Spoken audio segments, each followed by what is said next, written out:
Alright, now that we've got our shit together, let's try again. Endurance. Let go of your nose without filling. Still fucked it up. Amazing.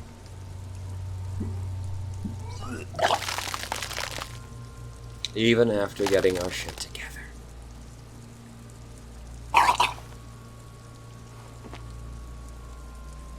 I failed again? The lieutenant is clearly at a loss. What do I do now? Officer, you just need to be stronger. Learn to keep it in long enough for us to work. There's nothing else to do. You're gonna, yeah. So, now we're just gonna, go do, something else as well, since now we need to level up endurance to try again. Amazing, oh yes. Letter R wears a crown on the ribbon below, a light above descending. This is the logo of the whatever. This trash container is locked. The sliding lid has a padlock that says whirling in rags. What am I looking at? Why am I looking at you? Trash container. You're just a trash container. The body is downwind from here. Maybe you prefer the smell of garbage to the smell of death. How do we get the lock open? We could try using a pry bar. There's one in my motor carriage. Or Lieutenant. Or we could ask for a key from the manager of the Whirling in Rags. He probably has one. He might also have information. This is better than the pry bar idea. Yes, but the pry bar would be good to have in general, but we'll just go ask the guy for the key. You, sir, key? Can I help you? Is the trash container out back yours? Mine? No, it belongs to the Whirling in Rags. Thank you for clearing that up. Why do you keep the container locked? Why? To keep the hobos and drunks out, that's why. And the neighbors, too. They put their trash there, and they don't pay for the garbage company. I thought as much. And are you the only party with access to the trash container? Well, yes, us and the garbage disposal company. It seems a little callous, doesn't it? Something stirs in you. I wonder what this feeling is. Prod at him and find out. Doesn't it seem callous to you, guarding even your leftovers from the poor? Callous? What are you, Krasmazov? Almost all establishments in Revachol keep their trash locked. The Whirling in Rags is not special in that regard. Krasmazov, nom de guerre, was an economist and a historical materialist. He was a leading figure on the Grad side of the Centennial Revolution, where he headed the 11-day government. Mazov is considered the father of scientific communism, Mazovonian thought, or Mazovianism. Maybe I am Krasmazov. What are we talking about? Was this not about the trash container? No, wait. What if I am Krasmazov? We should return to the case of your mistaken identity at a later time. Officer, this was about the trash container. We need those keys. What for, Mazov? Are you planning to nationalize my trash container? It concerns the case. Please cooperate. He takes the keys from under the container and hands them to you. Just bring them back once you're done, please. Alright, good talk, team. Now, open the padlock. With a well-oiled crack, the lock pops open. It should now be possible to simply raise the lid. Don't! Maybe you shouldn't. What's this? Just a feeling. A warning from some part of you. Open the lid. The smell of rotten food raises to greet you. You see soggy cartons, dirty rags, and organic waste. We're just in time. The lieutenant peers in. This hasn't been emptied for over a week. Look under the boxes of cartons. You see milk, an egg rest with one broken egg in it, some pasta wrapper. Picking up the soggy packages somehow feels familiar. A box falls into pieces in your hand. Baptiste Soyel cereal. There are plastic pasta packages below, and turbo noodles. Nothing of note, however. Look at the rags. Among the threadbare kitchen towels, something catches your eye. A pair of denim trousers. As the legs of the slime-covered jeans begin to unspool from the garbage, a rank corpse smell fills the air. The victim's clothes, the lieutenant smells them. Cadaverine odor is faint. If these belong to the deceased, they were removed when he was still in the early stages of decay. The lieutenant produces a black plastic bag marked evidence from his pocket. Drop them in here, officer. Bag the trousers. Kim quickly searches the jeans. Guitar mark, blue jeans, pockets empty or emptied. He wore them with a belt, too, a wide belt. The loops appear stretched, but... He looks into the container. The belt is missing. That's it. Do you see anything else in there? I have another bag here. Something slimy catches your eye. Reach for it. A drab, long-sleeved shirt, olive-colored, appears from the food waste, dripping with pus. Bag the shirt. This is a military-type overgarment, no label or serial number. This is the kind of rib-knit shirt that's worn over light armor to conceal it in an urban scenario. He nods to himself. Anything more?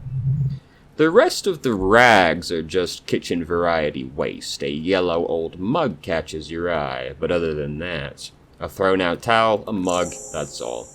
Alright, we should go to Garte again, ask him if he knows who put the clothes in the trash. It could be as simple as someone from the hostel cleaning the yard, or that one. He simply nods toward the red-haired boy behind him. I'd advise against confronting that force. You think someone from the Whirling Rags might have been involved? Maybe. Not really. All we know is the victim's clothes are in the trash. The lid was locked, and this establishment had the key. It's just a small, loose thread. Okay. Search the food waste. It's just organic waste, cold and slimy, on your hands. Apple and potato peels, mostly unidentified sludge, and the occasional chicken bone thrown in for good measure. But hey, what's this? What? A blue piece of plastic sticks out from the apple seeds. It's shiny. Looks like the corner of something. Pick it out. Something larger, a clipboard. A blue plastic clipboard with moist papers hanging from it. They look badly damaged, but you can still make out forms and notes written in a man's handwriting. Officer, is that your paperwork? No, it can't be. Secret task. Yes, it is. Look, he points to it. This plastic has the RCM street grid on it. You've even got an autopsy form. A miserable-looking slip of paper sticks to the board. If you don't mind me asking, how did this get in the trash?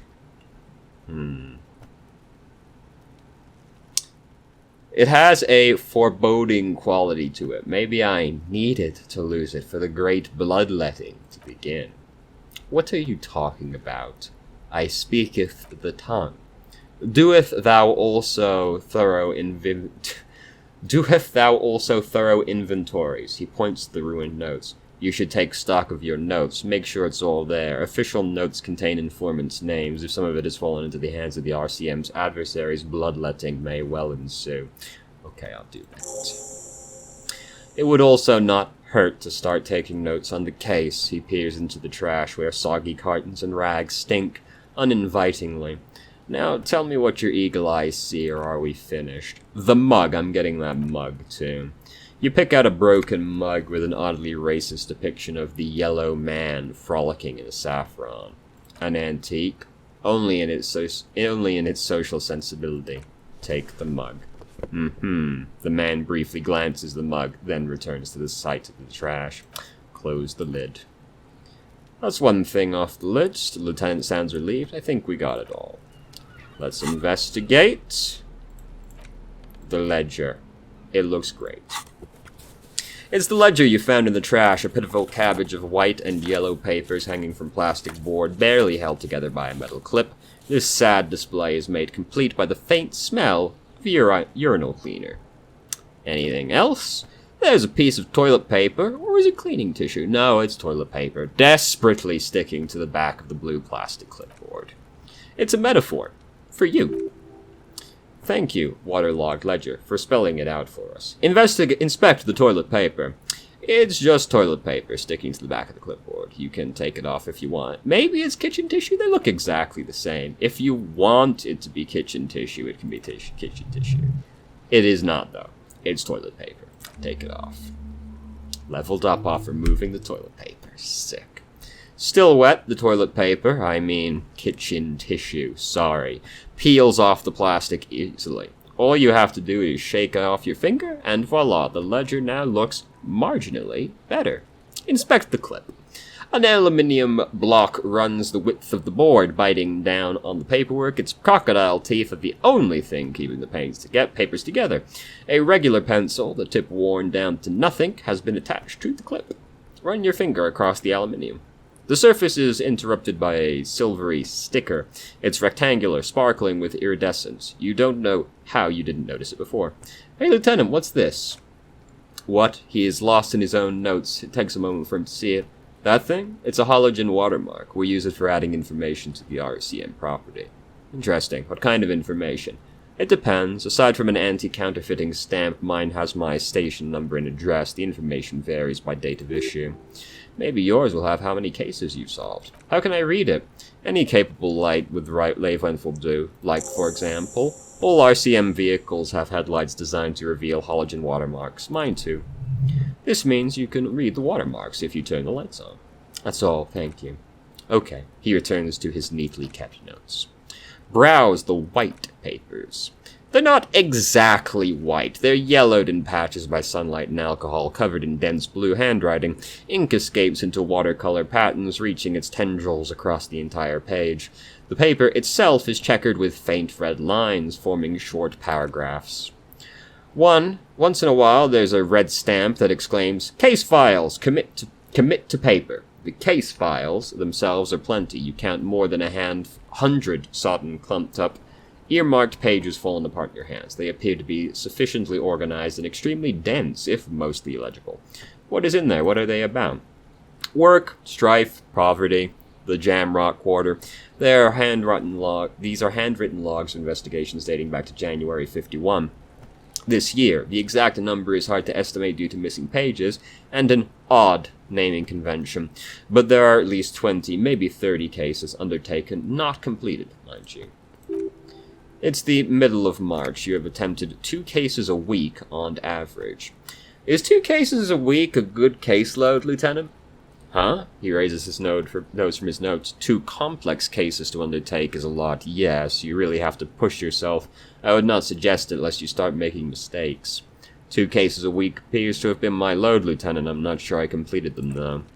2? He raises both eyebrows. That's a lot. I didn't mean to say you're making mistakes, by the way. That was presumptuous of me. I'm sure I made a lot of mistakes. That's okay. He nods, then turns back to his own case files. We all make mistakes. Like a fan of gills, the checkered papers dry in your hands. The handwriting is extremely dense, if mostly illegible.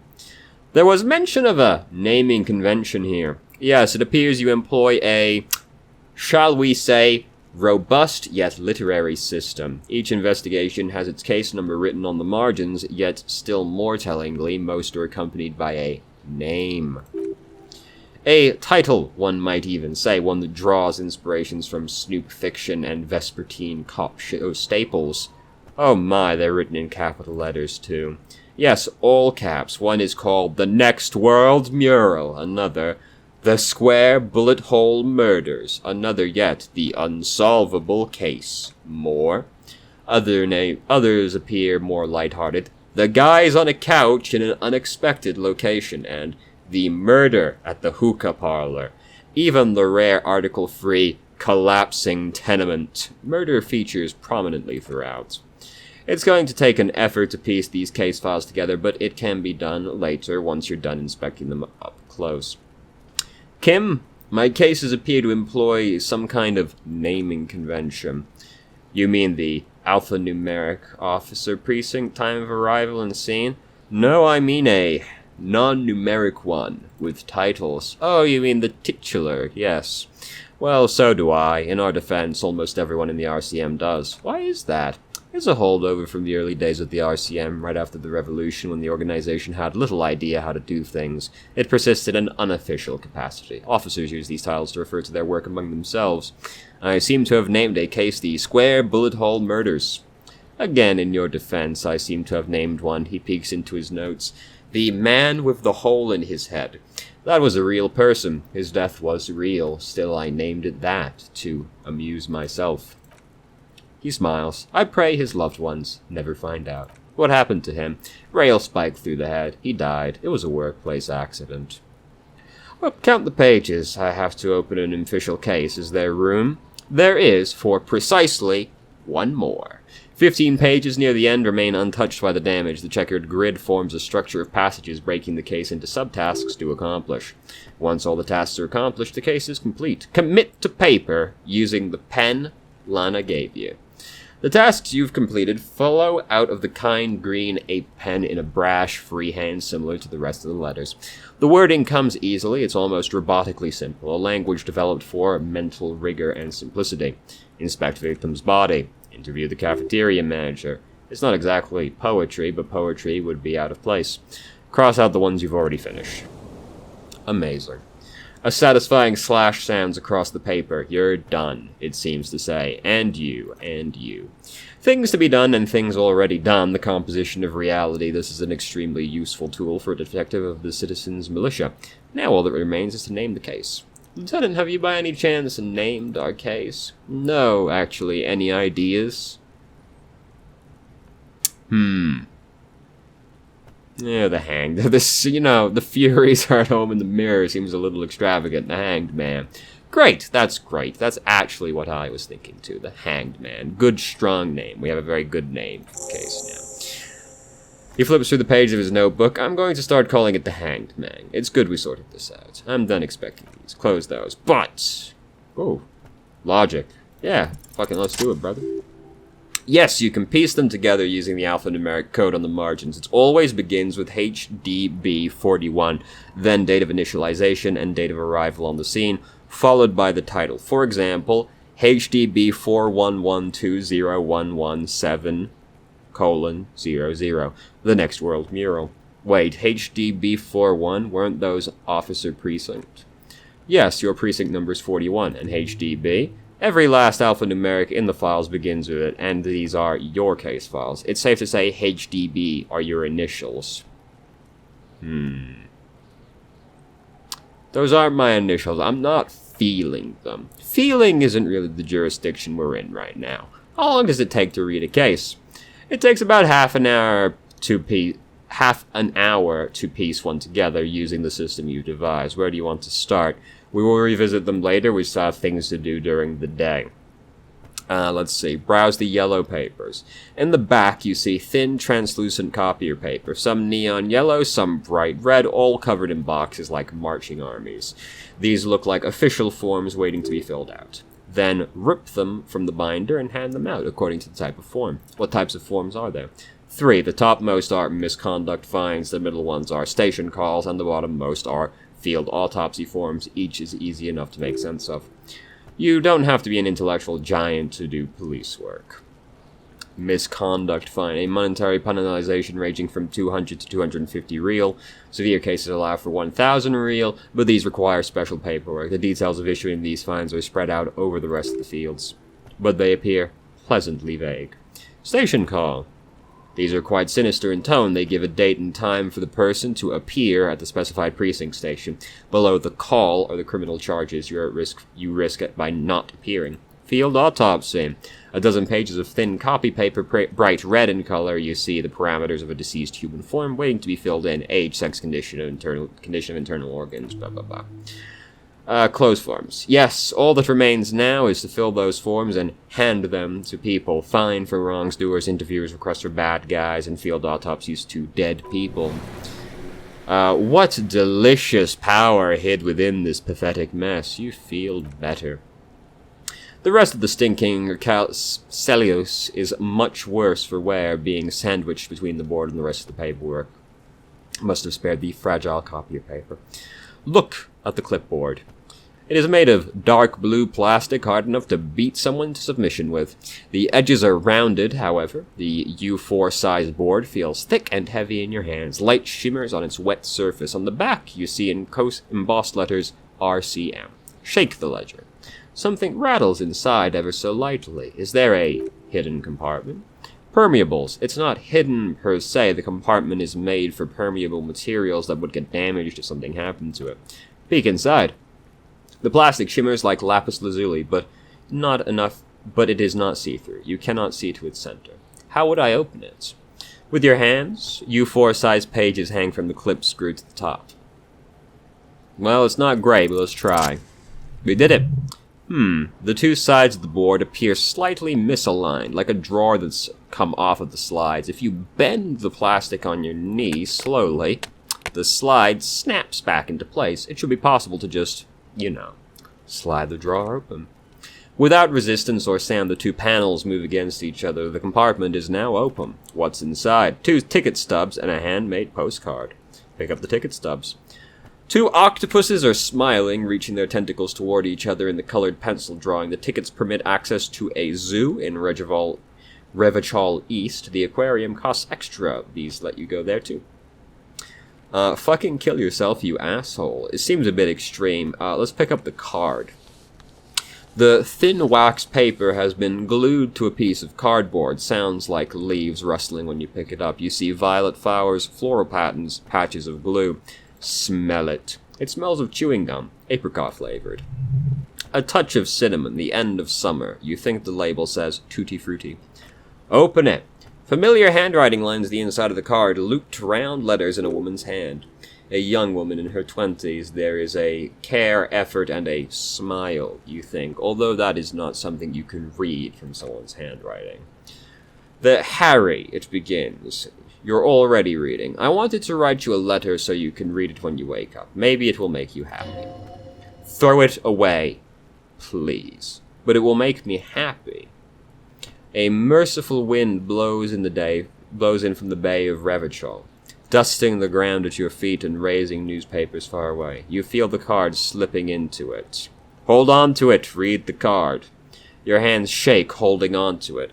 Every morning when I step out and you're asleep behind me, it says, I find a little piece of sadness in me. I carry it in my chest down Voyager Road. Every step I take, it grows. By the time I reach the fuel station, it has filled me entirely. I step on the light rail and look back. Sparks fall from the bow collector. I know it will be like this until late afternoon, when I get off the 42 and walk back to you. You. Every step I take will get lighter. It almost makes me run. Sometimes I do. I cannot believe I met you. I can't believe the happiness I feel with you. You have a vast, vast soul, and I will always, always, always come back to it. Kisses, kisses, kisses. You feel the air sucked out of your lungs and the blood sucked out of your head. Everything around you gets dark. Small white dots appear. Sparks fall like snow from the bow collector, a streetcar distancing. You feel the ledger slip from your hand. No, hold on. To what? There's nothing. Detective, is everything all right? Fall sideways.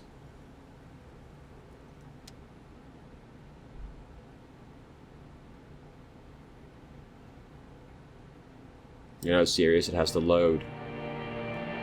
We beat the game, how about that?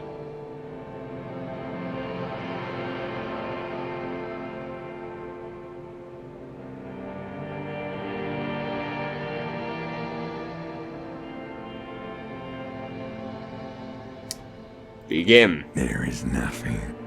Again. Nothing? Nothing, sad brother. No treachery, just blackout. Just lay there, passed out. Well, almost nothing. There is the ground below you, that's still there. And the small light that's on, fluttering somewhere in the basal ganglia. Who's that? That's me. Blue eyes. That's me. And who was that? Who is what? He speaks of the sickening longing, the unwell emotion. Even in the darkness he's grasping for it, still trying to hold on to the great sorrow slipping in the water. Slimy. Yeah, that's the stuff. Here in the paleomammalian cortex, we call it the shadow, because it's always there. Where is Voyager Road? There is no Voyager Road. There are no roads, no houses, no lights in the windows. It's all on pause. There was something about a boa collector, Yeah, too. man. What was that about? Was that the X-Summer thing? Bloated corpse of the past resurfacing. No, it was beautiful. Beautiful. Believe me, stupid ape, its lack of beauty was not the problem. Enough, just lie there, motionless. You think they would let you? Until you disintegrate into biomolecules? No. Someone is breathing on your face now, inspecting your pupils, stupid idiot. I'm not coming back. Oh, but you are. They're pouring something on you. In you. It's delicious. Glowing lights on a dashboard emerge out of nothingness. Where am I? In the upholstered cabin of Lieutenant Kisaragi's motor carriage. Seated in the driver's basket, the air is thick with leatherwork and heavy fuel oil. Cold water runs down your chin. Drink water. The lieutenant is extending a small canister to your mouth. Drink. The water is cold, silvery, the stuff of life itself. As it pours down your parched throat, the pounding in your head recedes, the darkness parts. Drink, he tilts the canister. You haven't drunk water in 2 days. Did you know a human body is not made to survive on alcohol alone? You need a secondary form of hydration. Drink. With greedy gulps, you down half a liter of cold water. Some of it spills onto the driver's seat. The lieutenant pays no heed to it. What happened? I should ask you the same. You were reading your paperwork, then you passed out. I carried you to my Kiana to take you to a hospital, then you came to. How long was I out? 10 minutes, maybe. I came into contact with the burnt-out ruins of the past, Lieutenant. That does sometimes happen. He hands you the remains of your ledger. He replies with such understanding as if the burnt-out ruins of the past were an occupational hazard, athlete's foot for cops. You drop this. Are you okay to proceed? Let's solve this case. Good.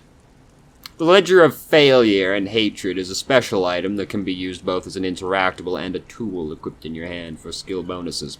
Find it under the tool sections. The Ledger of Failure and Hatred. But we had not yet smelt the ledger. The acidic stench of rotting food has rubbed off on the cellulose. It now forms the base of the experience. This base is surrounded by a faint air of spoiled meat, the stuff of death itself, and then sprinkled liberally with the citrus zest of toilet cleaner. Delightful. Equip. What does this give?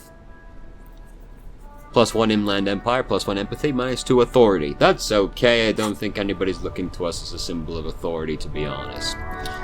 Alright. Well, let's return our key to the man.